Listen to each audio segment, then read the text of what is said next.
LG 신앙고백서 제31강 교회의 직분자들에 관하여 우리 같이 쭉 읽어보겠습니다. 시작. 우리들은 하나님의 말씀을 섬기는 분들과 장로들과 집사들이 주님의 이름으로 하는 기도와 함께 하나님의 말씀이 가르치는 대로 질서 있게 교회의 합법적인 선거에 의해서 그 직무로 선출되어져야 한다고 믿습니다. 그러므로 모든 사람들은 자신들을 부적절하게 앞으로 내세우지 않도록 주의해야 합니다. 오히려 하나님의 부르심을 기다려야만 합니다. 그래서 자신들이 부름받았음을 확신해야 하고 하나님으로부터 자신들이 그 직무에도 선택받았음을 분명히 해야 합니다. 말씀의 사역자들은 그들이 어디서 섬기든지 모두 같은 권세와 권위를 가지고 있습니다. 왜냐하면 그들 모두가 교회의 유일한 보편적 감독이시요 교회의 유일한 머리이신 예수 그리스도의 종들이기 때문입니다. 더구나 하나님의 거룩한 질서가 침해되거나 멸시받지 않도록 하기 위해서 모든 사람들은 할 수 있는 한 말씀의 사역자들과 교회의 장로들을 그들이 하는 일 때문에 매우 존귀하게 여겨야만 합니다. 또 불평하거나 싸우거나 다툼이 없이 그분들과 화목해야 합니다. 지금 우리가 교회 직분자들에 관해서 계속해서 하고 있습니다. 이런 이제 질문들을 아마 하실 수 있을 거예요. 교회가 존재하는 데 있어서 직분자가 반드시 필요한가? 일부 교회 형태 중에는 직분자 없는 교회도 있습니다. 모두가 다 직분 없이 이전에 있던 모든 그 형식적인 부분들은 다 잘못된 것이다 생각을 하고 완전히 동등한 입장에서 모두가 다 같이 사역을 하고 하는 분들이 있긴 있어요. 이와 반대로 철저하게 계급화된 구조를 가진 그런 교회들도 있습니다. 양극단에 이렇게 되어 있을 수 있는데요. 대부분의 교회는 이제 그 중간 단계에 있죠. 조직을 가지고 있고 그 조직을 영적인 질서라고 인정을 하면서 교회를 구성을 합니다. 그러면서도 늘 질문이 이제 드는 것이 과연 직분자가 교회에 꼭 있어야 되느냐 하는 부분을 이제 질문을 던질 수 있어요. 그리고 지금 벨직 신앙 고백서처럼 왜 신앙 고백서에 교회 직분자라는 내용이 들어가 있는가? 벨직 신앙 고백서는 이제 아주 그 문장 구조가 그렇게 된다고 했죠. 우리는 어떠한 것을 믿습니다. 이렇게 되잖아요. 그러니까 이런 직분자들을 주님께서 세우라고, 교회를 구성하는데 세우라고 하셨다는 것을 믿습니다. 이렇게 이제 고백을 하는 거죠. 이게 과연 고백서에 들어갈 만한 내용인가? 다른 신앙 고백서들을 보게 되면 없는 고백서도 있긴 있습니다. 그래서 이제 좀 논란이 될 수 있겠죠. 그런데 그 신앙 고백서 가운데 담겨져 있지 않은 고백서들을 보시면은 그런 것들은 이제 다른 곳에 하고 있어요. 특히 웨스트민스터 신앙 고백서는 이 내용이 없어요. 교회 직분자는 내용이 없습니다. 왜 그러냐면 따로 교회 정치를 헌법이라는 부분에 묶어가지고 따로 만들어놨기 때문에 그래요. 그러니까 웨스트민스터 신앙 고백서의 헌법이 나오기 전까지는 모두가 다 신앙 고백서 안에 이 내용을 담고 있다가 교회 헌법이 나오면서 거기에 이제 이 내용들을 옮겨서 한 것이죠. 그래서 좀 그 구성 자체가 달라졌지만 원칙적으로 어떤 모범이라든지 그런 부분에 있어서는 변하지 않았다. 그래서 우리가 기억할 것은 이 직분자를 세우는 것이 종교개혁 이후에 언제나 영적인 질서 가운데서 주님이 세우신 것으로 받고 있었다 하는 부분을 꼭 기억을 하셔야 됩니다. 오늘 본문 중에 다시 그런 부분 있잖아요. 12장, 고린도서 12장 28절에 하나님이 교회 중에 몇을 세우셨다. 이렇게 되어 있잖아요.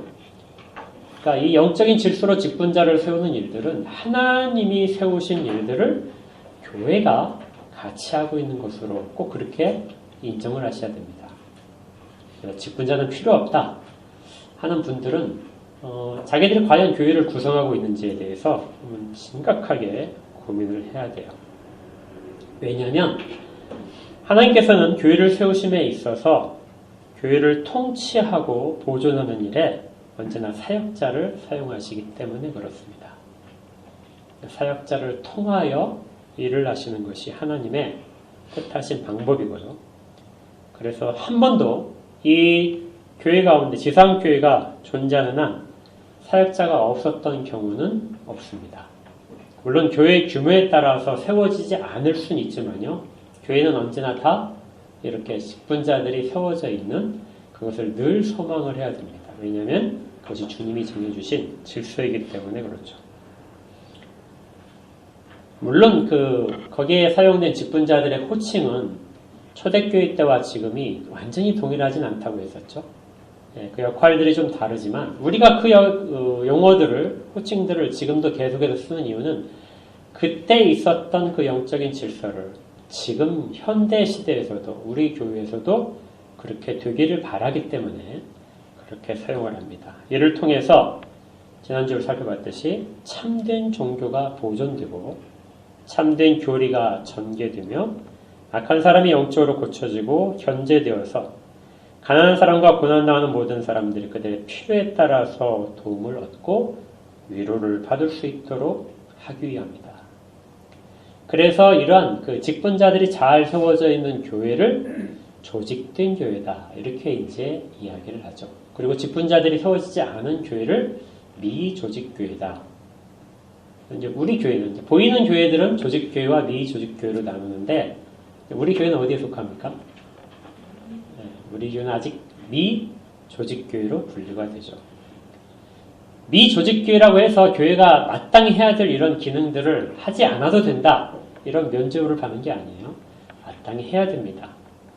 비록 아직까지는 조직되지 않았지만 그 기능들은 충실하게 다른 방법으로 이행이 돼야 돼요. 그러면서 그 조직된 형태를 사모해야 됩니다. 실제로 이건 실천적인 의미에서는 조금 어렵긴 하지만요. 조직을 하기 위해서 교회가 타락하는 경우가 엄청 많습니다. 조직을 만들다 보니까 그 자리가 가진 권위라든지 이런 것 때문에 서로 파벌이 생기고 그리고 좀 교회가 더 부패한 모습으로 가는 경우는 얼마든지 볼 수 있었어요. 그렇더라도 교회는 조직교회를 향해야 됩니다. 왜냐하면 주님이 그렇게 하셨기 때문에 그래요. 영적인 질서를 인정을 해야만 이 조직된 교회를 구성할 수 있습니다. 그러니까 원칙적으로 이야기하면 조직교회를 구성할 수 있다는 것은 성도들이 충분히 말씀에 의해서 교육을 받고 영적으로 성숙을 했을 때 그래야만 아무 잡음이 없이 교회가 조직된 교회로서 원래의 기능들을 충실하게 이행할 수 있다는 것이죠. 그래서 우리가 자꾸 교회 속성 가운데서 사도성을 이야기하는 것은 사도성 가운데 이 부분이 주님의 명령으로부터 세워져 있다는 것을 인정할 때 가능합니다. 오늘은 이제 직분자를 세우는 선출 방식에 대해서 집중적으로 볼 건데요. 먼저 거기에 보니까 이렇게 돼 있죠. 우리들은 하나님의 말씀을 섬기는 분들과 장로들과 집사님들이 주님의 이름으로 하는 기도와 함께 그리고 하나님의 말씀이 가르치는 대로 그러니까 직분자들을 선출할 때 무엇이 제일 먼저 지금 나오고 있냐면요. 주님의 이름으로 하는 기도다. 그러니까 기도를 꼭 해야 되는데 그냥 일상적인 기도라고도 충분히 표현할 수 있는 것에 주님의 이름으로 하는 기도. 그러니까 주님의 뜻대로 이루어지기를, 주님의 모든 주장 아래 이루어지기를 바라는 것이 주님의 이름으로 하는 기도 가운데서 있는 것이죠. 사도행전 13장 2절에 보게 되면 사도 바울과 바나바를 따로 구별해서 선교여행을 이제 보내게 되는데요. 그 안디옥 교회가 했던 첫 번째 일이 이렇습니다. 주를 섬겨 금식할 때에 성령이 이르시되 내가 불러시키는 일을 위하여 바나바와 사울을 따로 세우라 하시니. 그러니까 어떤 직분자들을 세우기 전에 교회는 반드시 충분한 기도를 해야 됩니다. 기도의 양만 채울 것이 아니라 그 모든 것들 속에서 주님이 홀로 주장하시기를, 그리고 각 사람 마음에 하나님이 원하시는 사람들이 세워질 수 있도록 감동시켜 주기를, 그리고 그 결과에 따라서 모든 사람들이 다 순종할 수 있기를, 이런 것들이 모두가 다 주의 이름으로 하는 기도 가운데 있습니다. 또한 하나님의 말씀이 가르치는 대로 질서 있게 교회의 합법적인 선거에 의해서 선출되어야 합니다. 직분자들이 어떤 자격을 가지고 있어야 되느냐 하는 그 조건에 대한 내용이 이미 성경 말씀에 되어 있죠. 디모데전서에 3장에 되어 있고 디도서에도 있습니다. 사도가 제시했던 그 사도적 규범에 따른 조건들, 이런 조건에 맞춰서 사람들이 세워져야 됩니다. 그러니까 아무나 세워지는 방식으로 될 수가 없어요. 굉장히 엄격하게 따져야 됩니다. 또 질서 있게 대한다는 얘기는, 질서는 교회가 그 일들을 하는 데 있어서 충분히 사람들의 인정을 받고 주 앞에서 신실한 자들로 선출위원회를 구성을 하고, 그리고 모든 방법적인 거에서도 질서를 지키면서 하도록 되어 있는 거죠. 누군가가 어떤 사람을 세우고 싶다 이렇게 해서 그냥 지명해서 세우는 방식으로 이렇게 하지 않아야 된다는 것입니다. 한 사람이 주장을 해서 세워지는 것이 훨씬 깎여내 보일 수도 있어요. 그렇지만 그건 어느 경우에도 사실은 한 번도 그런 방식으로 직분자가 세워진 적은 없습니다. 또 거기에 보게 되면 직무로 선출되어야 된다고 그랬죠. 특정한 직무에 대해서 선출되는 겁니다. 그러니까 예를 들어서 장로가 선출이 되었다. 그러면 장로는 장로의 직무에 맞춰서 선출이 되는 거죠. 만약에 목사가 없는 유고된 상태가 되었다. 그러면은 장로가 그 직분을 대신할 수 있느냐? 그렇지 않습니다. 그 직무로 선출되었다는 얘기는 그 영역 밖을 벗어나지 않는 범위에서의 허용된 교회에서의 봉사라는 거죠. 그래서 그 직무로 선출되었다는 뜻을 경계를 넘지 않도록 되어야 됩니다. 이 예가 이제 성경에서 몇 차례 있어요. 위에서 우리가 쭉 살펴봤던 내용들을 실제 성경에서 그렇게 선출된 방식이 있는가를 보게 되면 대표적으로 두 가지를 볼 수 있는데요. 첫 번째가 사도행전입니다. 사도행전 1장 21절부터 이제 12사도 중에 한 자리가 비었죠. 그 자리를 이제 보궐선거를 이제 하는 것이죠. 한번 찾아보실까요? 사도행전 1장 21절입니다. 21절부터 26절까지.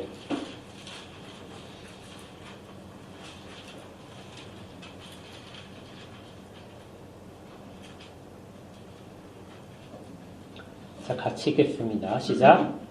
이러함으로 요한의 세례로부터 우리 가운데서 올려져 가시는 날까지 주 예수께서 우리 가운데 출입하실 때 항상 우리와 함께 다니던 사람 중에 하나를 세워 우리와 더불어 예수께서 벌하심을 증언할 사람이 되게 하여야 하리라 하거늘. 그들이 두 사람을 내세우니 하나는 바사바라고도 하고 별명은 유스도라고 하는 요셉이요 하나는 마띠아라. 그들이 기도하여 이르되 무사람의 마음을 아시는 주여, 이 두 사람 중에 누가 주님께 택하신 바 되어 봉사와 및 사도의 직무를 대신할 자인지를 보이시옵소서. 유다는 이 직무를 버리고 제 곳으로 갔나이다 하고 제비포가 마띠아를 얻고 그가 11사도의 수에 들어가니라. 사도 중에 빈자리를 채우는 데 있어서 교회가 특히 사도들의 그 모임이 이제 12번째 사도를 다시 세우게 됩니다. 그런데 이 조건이 달려있죠.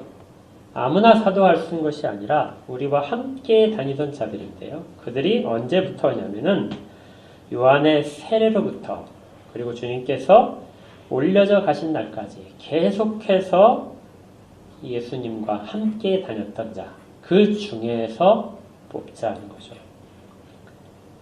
그리고 그가 부활의 증인으로서의 역할을 할 수 있고 봉사와 사도의 직무를 수행해야 된다. 그런데 그 23절에 보니까 두 사람을 이제 거기 자격 기준에 맞춰서 두 사람이 선택이 됐어요. 두 사람을 세워놓고 나는데 한 사람은 바사바, 바는 이제 아들이란 뜻이니까요. 사바라는 사람의 아들입니다. 그리고 별명이 유수도예요. 유수도라는 말은 정의란 뜻입니다. 저스티스예요. 그러니까 정의. 그러니까 정의롭고 또 유명한, 잘 알려진 사람이에요. 별명이 있다는 것은 사람들 속에서 굉장히 친근감을 가진 것이죠. 근데 그 별명이 정의롭대요. 정의로운 자. 그러니까 얼마나 이 사람이 다른 사람에게 인정을 받았는지 알 수 있습니다. 그의 이름은 요셉이었어요. 그리고 다른 한 사람은 마띠아입니다. 이 사람은 별명도 없고 가문이 어딘지도 전혀 소개되지 않아요. 그냥 이름만 마띠아입니다.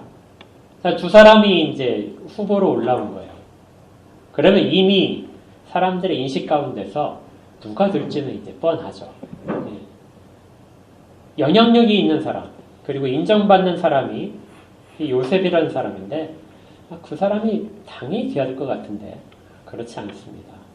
이렇게 세워놓고 사도들이 뭘 했냐면요. 그들이 기도를 했습니다. 그들이 기도했어요. 어떻게 기도했냐면 뭇 사람의 마음을 아시는 주여. 두 사람 중에 누가 주님께 택한 바 되어 이 직무를 감당할 수 있겠습니까? 그러니까 주의 이름으로 늘 주님께 구하면서 직분자들을 세우는 것이죠. 사도들도 그렇게 했습니다. 그리고 나서 어떤 거에도 휘둘리지 않기 위해서 주님의 오로지 뜻만을 받기 위해서 제비를 뽑게 돼요. 그랬더니 마띠아가 선택이 된 거죠. 그래서 전혀 별로 알려지지 않았던 마띠아가 중요한 역할이 없었을 거예요. 근데 그런 마띠아가 11사도의 수에 들어가서 12사도가 완성이 됩니다. 여기 제비를 뽑았기 때문에 그 모든 교회들이 그러면 이제 후보자를 이렇게 중복해서 복수의 후보자를 선출을 하고 거기에 대해서 제비를 뽑아야 되느냐? 그렇지 않아요. 사도이기 때문에 그랬습니다. 왜냐하면 사도들은 자기들이 누군가를 뽑을 권한은 있지만 동등한 사도로서 누구를 인정할 수는 없거든요. 그래서 주님께 맡겼던 것이죠. 이 외에는 제비 뽑는 방법이 사실은 동원되지 않았어요. 그래서 한국교회 한때 그 총회장 선거를 할 때 제비를 뽑은 적이 있었습니다. 이건 굉장히 성경적이지 않아요. 왜냐하면 모든 것들은 다 선출을 하게 돼 있어요. 7명의 그 일꾼을 뽑는 사도행전 6장의 모습을 보게 되면요. 이렇게 돼 있습니다. 넘겨서 사도행전 6장을 보시죠. 6장 2절부터 6절까지입니다.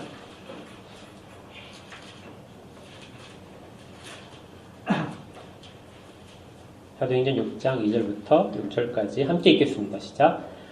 12사도가 모든 제자를 불러 이르되 우리가 하나님의 말씀을 제쳐놓고 접대를 일삼는 것이 마땅하지 아니하니 형제들아 너희 가운데서 성령과 지혜가 충만하여 칭찬받는 사람 7을 택하라.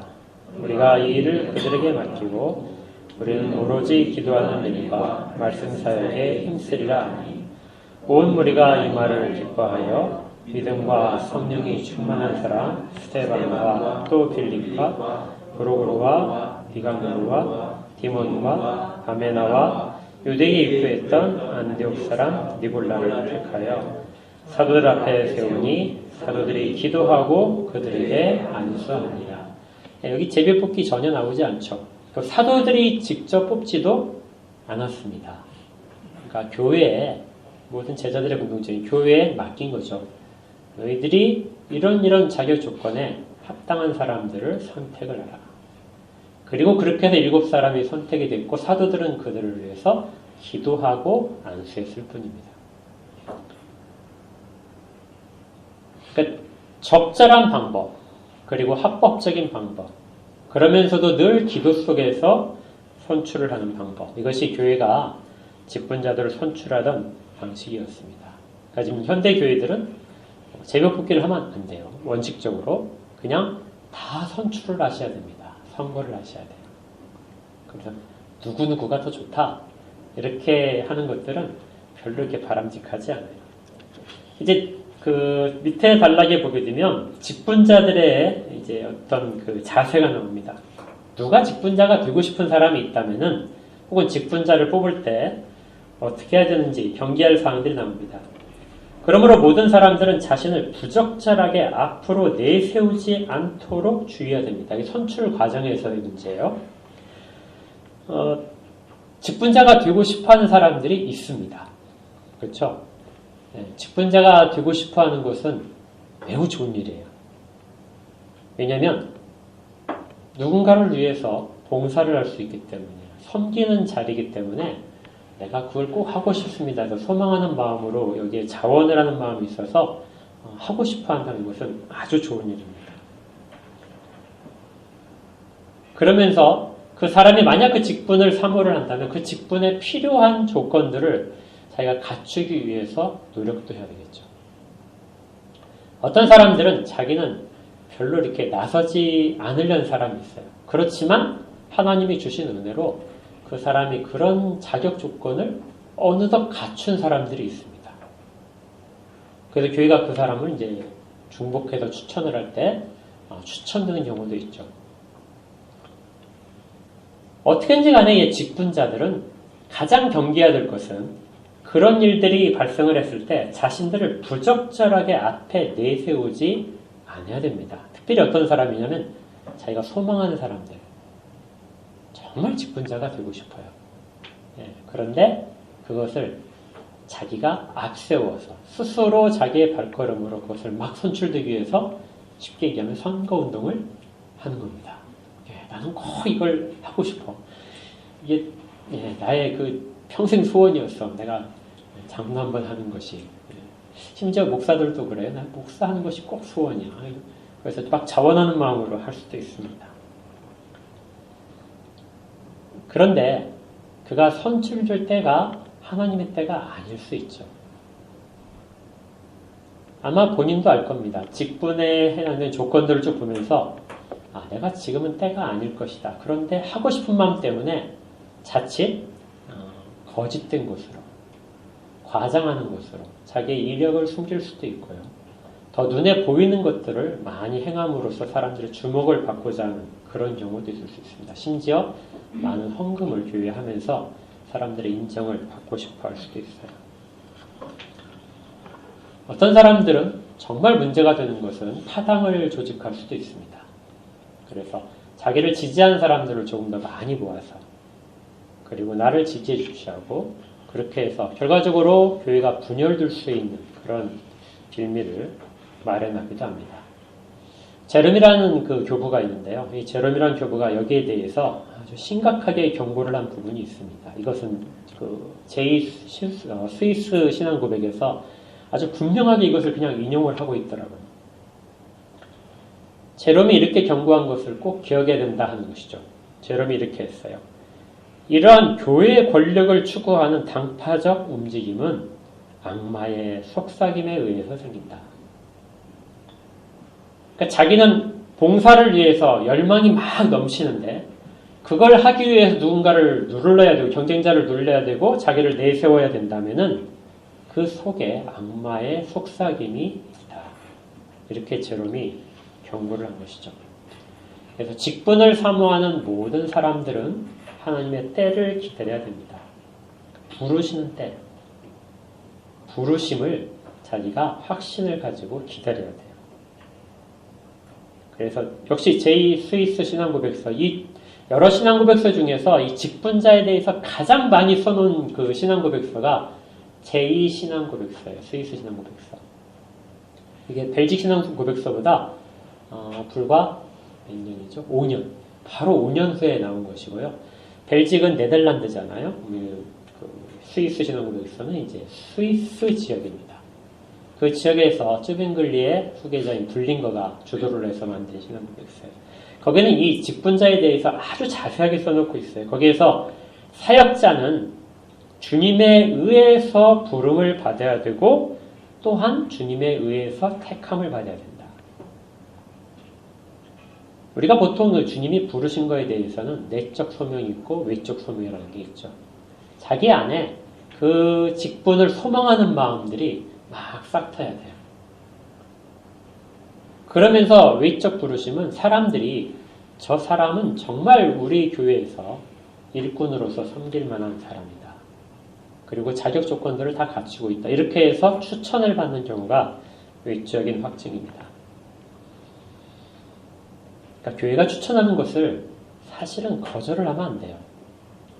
나는 스스로 잘 안 된다 하는데 교회가 추천을 했다. 이건 교회의 자기 모습이 잘못 비춰진 것일 테니까요. 근데 만약에 모든 교회 성도들이 그것을 저 사람을 이렇게 세우기를 원한다 했을 때 그것을 거절하는 것은 교만입니다. 또한 그렇게 후보로 올라간 후에 선거를 통해서 선출이 되었을 때 그때 그 선출된 결과에 대해서 내가 비록 하고 싶은 마음이 없을지라도 그것이 주님의 부르심과 선택이라는 것을 받아들여야 됩니다. 이게 좀 어려워요. 왜냐면 나는 별로 하고 싶은 마음이 없는데 교회가 강제적으로 나한테 막 떠미는 경우가 있어요. 그리고 별로 하고 싶은 마음이 없는데 막 갑자기 투표를 해가지고 선출을 해버린 거예요. 이럴 때 만약에 내가 교회의 정말 한 구성원이라면 교회 회원인 것을 정말로 인정한다면 교회가 추천한 것을 주님의 추천으로 주님의 부르심으로 받아야 됩니다. 이 영적 질서 안에서 자기가 있다는 그 자각이 있어야만 이것이 가능해요. 만약 그걸 거절한다면 이 사람은 자기가 교회 안에 실제 한 사람인지를 잘 돌이켜봐야 돼요. 그러면서 그 직무에 자기의 부르심에 합당한 일들을 하기 위하여 늘 노력을 해야 됩니다.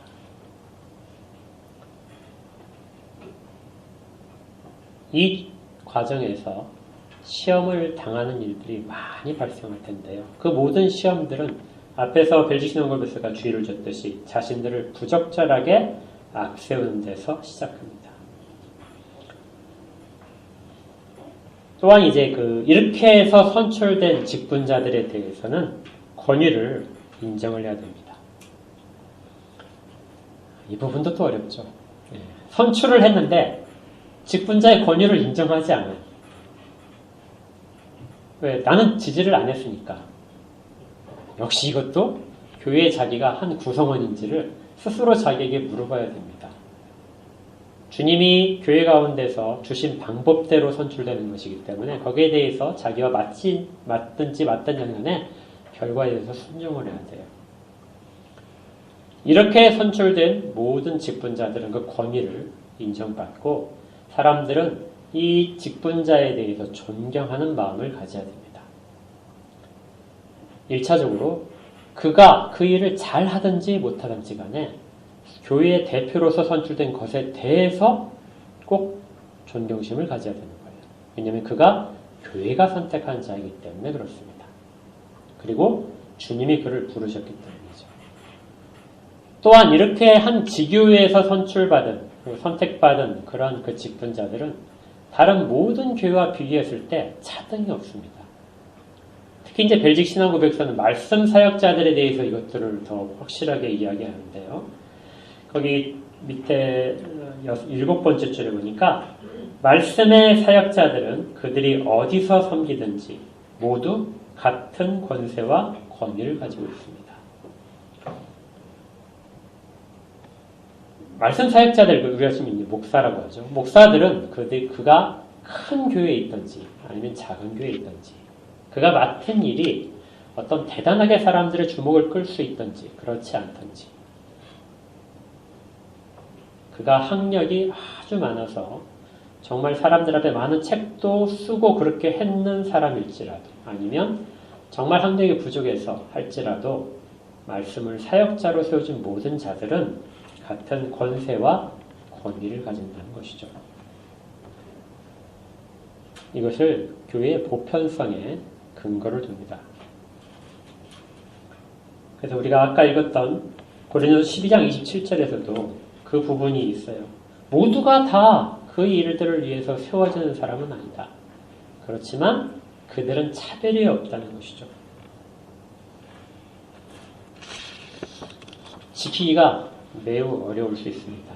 누가복음 22장 24절에서 사도 바울이 관련된 부분이 있는 게 있어요. 또 그들 사이에 그중 누가 크냐 하는 다툼이 난지라. 예수께서 이르시되 이방인의 임금들은 그들을 주관하며 그 주권자들은 은인이라 칭함을 받으나 너희는 그렇지 않을지니 너희 중에 큰 자는 젊은 자와 같고 다스리는 자는 섬기는 자와 같을 것이니라. 앉아서 먹는 자가 크냐 섬기는 자가 크냐. 앉아서 먹는 자가 아니냐. 그러나 나는 섬기는 자로 너희 중에 있느니라. 교회에서는 대접을 받는다고 해서 높은 자가 아닙니다. 오히려 주님께서 말씀하셔서 주님이 섬기는 자로 서셨기 때문에 섬기는 자가 더 큰 자라는 것이죠. 그래서 많은 사람들이 그의 이름을 환호한다고 해서 권위가 더 높아지는 것은 절대 아니고 주께서 그의 권위를 주시는 것이죠. 그래서 왜냐하면 그들 모두가 교회의 유일한 보편적 감독이시오 교회의 유일한 머리이신 예수 그리스도의 종들이기 때문에 그렇습니다.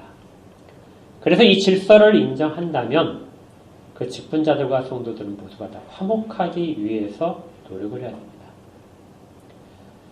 불화가 일어난다면 분명히 교회의 어떤 많은 아픔들이 상처로서 터져나온 결과일 것입니다. 직분자들을 존경하십시오. 그런데 디모데전서 5장 17절에 이렇게 돼 있어요. 잘 다스리는 장로들은 배나 존경할 자다. 그러니까 장로들은 직분자로서 존경을 받아야 되는데 누구를 갑절로 존경하라고요? 잘 다스리는 자. 그 직무에 충실한 자. 그 사람은 그 대표성 때문이 아니라 그 하는 일 때문에 갑절이나 존경을 받아야 됩니다.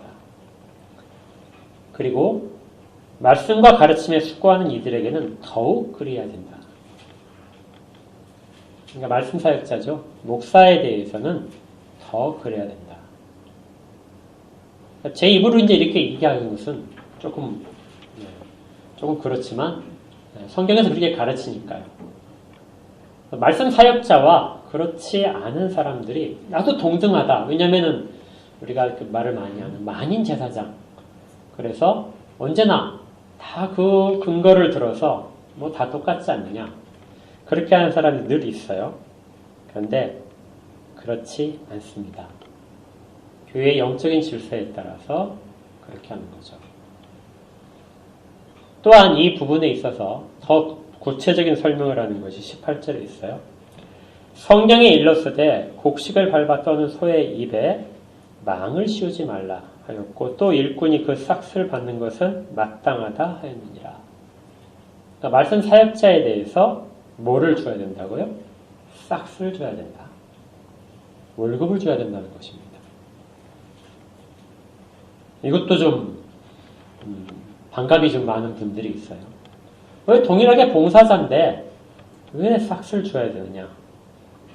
왜냐하면 초대교회부터 말씀 사역자들은 그에 전념하도록 가르침을 받았습니다. 그러니까 불가피한 상황이 아니라면 모든 사람들이 그 싹을 마련을 해서 교회가 주어야 되는데 그렇지 못할 상황이라면 자기가 일을 할 수 있겠죠. 아니면 자기가 싹을 받음으로 인해서 다른 사람들이 시험에 들거나 약해진다면 그걸 피하기 위해서 사역자는 자기의 싹을 자기의 힘으로 버려야 됐습니다. 그렇다 하더라도 그것은 정상적인 상황이 아니라는 걸 인정을 해야 돼요. 사도 바울께서 이제 이렇게 이야기한 것이죠. 그의 싹을 받는 것은 마땅하다. 그의 생계를 책임져라. 목사에 대해서 싹꾼이라는 말이 한때 되게 많이 돌았어요.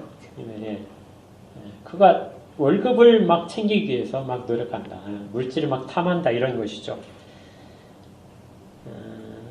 목사를 몹시 비판하는 말이긴 한데 그런데 한편으로는 그 속에 혹시라도 그 싹을 주는 것이 혹시라도 아깝은 것인가. 이 부분을 영적인 질서를 인정하지 않기 때문에 싹을 주지 않겠다고 하는 것인가 하는 그런 마음이 들어있는지를 그렇게 생각하는 사람이 있다면 늘 한번 생각해 봐야 됩니다. 교회가 싹은 지불하기 싫고 그렇지만 헌신적인 것은 바라고 실제로 최저생계비 이하를 받는 사역자들이 아주 많습니다. 안타깝게도 개혁주의 안에 이런 경향성은 더 커요. 말씀을 강조하고 교회 질서도 굉장히 강조를 하는데요. 그래서 책임감과 목사로서의 목자의 역할을 할 수 있도록 그렇게 하는 부분들은 잘 강조해서 알고 있는데 사도 바울이 강조했던 이 부분, 삭스를 주는 거에 대해서는 아주 인색한 경우, 성경을 따르자는 경우가 아주 많이 있습니다. 성경은 분명히 이것도 하라고 지시를 하는 거죠. 만약에 그렇게 하지 않는다면 영적인 질서를 인정하지 않는 것이고 주님이 세우신 것을 인정하지 않는 것입니다. 또 마지막으로 이제 그 디모데전서에 있는 것처럼 장로에 대한 고발인데요. 이 사역자들에 대해서 직분자들에 선출된 자에 대해서는 고발하는 문제에 대해서도 훨씬 더 신중하라고 그렇게 명령을 받습니다. 그러니까 어떤 사람이 비위를 저질렀어요. 일반 교회 성도라면 누군가 그 증인을 한 사람이라도 있습니다. 피해자가 자기 피해를 이야기하게 되면 죄가 이제 그 재판에 이제 시작되겠죠. 그런데 한 사람의 증인만으로 그것만으로 장로를 재판에 걸지 말아라는 겁니다. 훨씬 더 신중하라는 것이죠. 왜냐하면 직분자들을 흔들림으로써 교회의 영적 질서 자체를 파괴시킬 수 있기 때문에 그렇습니다.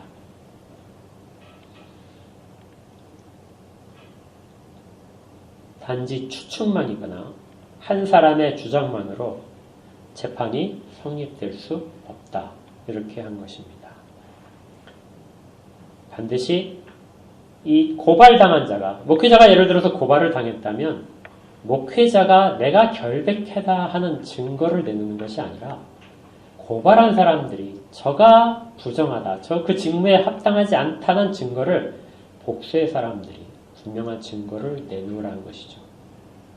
그래서 교회가 흔들리지 않도록 영적 질서가 계속해서 있을 수 있도록 그렇게 이야기를 합니다. 물론 이거 말고 목회자가 잘못할 수도 있고 직분자들이 잘못할 수 있어요. 부정할 수 있습니다. 그것은 다음 주의 내용이에요.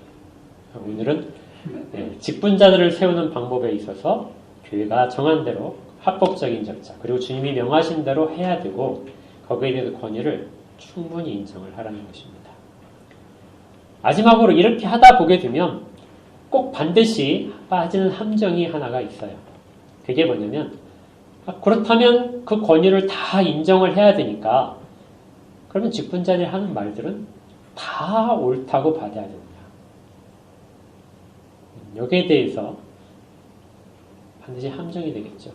권위를 다 인정하니까 거기에 대한 어떤 반론은 전혀 있을 수 없느냐. 지나치게 그쪽으로 가는 것을 사제주의라고 합니다. 종교개혁은 그 사제주의를 타파한 것이거든요. 아주 미묘해요.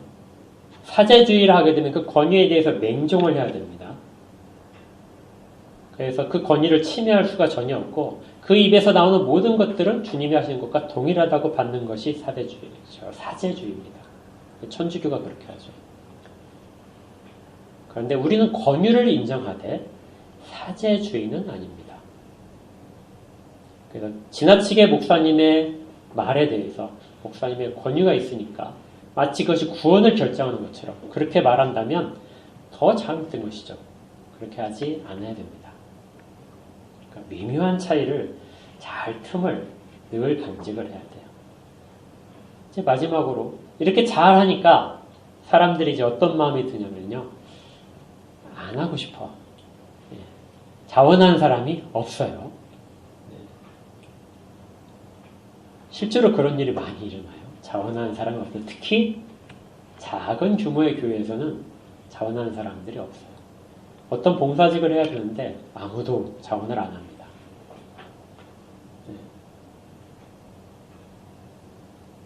책임감을 느끼지 않아서 있을 수도 있겠고 어떤 내가 자격 기준이 안 된다고 말할 수도 있습니다. 그러면 어떻게 해야 될까요? 그냥 목사가 다 하면 되죠. 그리고 목사가 하다가 안 되면 많은 거죠. 못하는 거죠. 그러면 교회 기능이 작동하지 않게 됩니다. 그러니까 누군가들은 부르심에 합당하게 반응을 해야 되고 순종을 하면서 그 일에 참여해야 됩니다. 그리고 이것이 자기에게 기쁨이 되어야 돼. 주님의 일을 내가 할 수 있다. 교회 일을 내가 담당할 수 있는 것이 기쁨이 될 수 있도록. 제가 처음에 말씀드렸죠. 교회가 조직이 될 수 있다면 아무 잡음 없이 이 일들이 가능하고 기능들을 조직된 교회가 할 수 있다면 영적으로 대단히 성숙한 교회가 되는 것입니다. 다 잘 갖춰졌을 때 이런 일이 발생하는 거죠. 우리 교회가 지향해야 될 바가 바로 여기에 있습니다. 직분을 사모하십시오. 사모하시는 분들은 그 직분에 걸맞은 조건들을 충족시키기 위해서 노력을 하십시오. 성령과 지혜가 충만할 수 있도록 그렇게 해야 됩니다. 그리고 교회는 그 직분자들을 선출하기 위해서 많은 기도를 해야 됩니다. 주님 앞에 직분자들이 준비될 수 있도록, 그리고 그들이 정당하게 선출될 수 있도록, 그리고 선출된 결과에 모든 사람들이 순종하고 감사할 수 있도록, 그렇게 하고 선출된 다음에는 권위를 인정하고 영적 질서를 인정하면서 범위를 넘지 않도록, 그리고 그들의 존중이 그들이 잘하는 직무에 대한 것들로 평가받을 수 있도록, 이 일들이 잘 되어야 우리가 참된 교회의 모습을 가진 자들면서 자랑스럽게 갈 수 있기 때문입니다. 이 일들이 우리 교회뿐만이 아니라 모든 교회들 가운데 일어나기를 주의 이름으로 축복합니다. 기도하겠습니다. 하나님, 참된 교회는 어디에나 있지만 그 교회 속에서 건강하고 생명이 있는 교회가 되기 위해서는 많은 사람들의 헌신이 필요하고 주님 앞에 영적 질서에 순종하는 모습들이 필요합니다. 우리들의 지혜와 선택들이 최선의 것이 아닌 것을 믿기에 교회가 언제나 주님의 이름으로 기도하고 간구해서 주께서 직접 역사해 주실 것을 늘 바라게 하여 주옵소서. 그리고 언젠가 저희 교회도 조직교회로서의 모습을 갖출 터인데 많은 사람들이 이들을 사모하게 하시고 이 일들이 정당하게 집행되어서 교회가 기능들을 참답게 잘할 수 있도록 교회 가운데 복을 허락하여 주옵소서. 주의 이름만이, 주의 영광만이 교회를 위해서 드러날 수 있도록 참된 교회를 드러나는 일이 저희 교회를 통하여 나타날 수 있도록 그렇게 역사하여 주시기를 구합니다. 예수님 이름으로 기도합니다.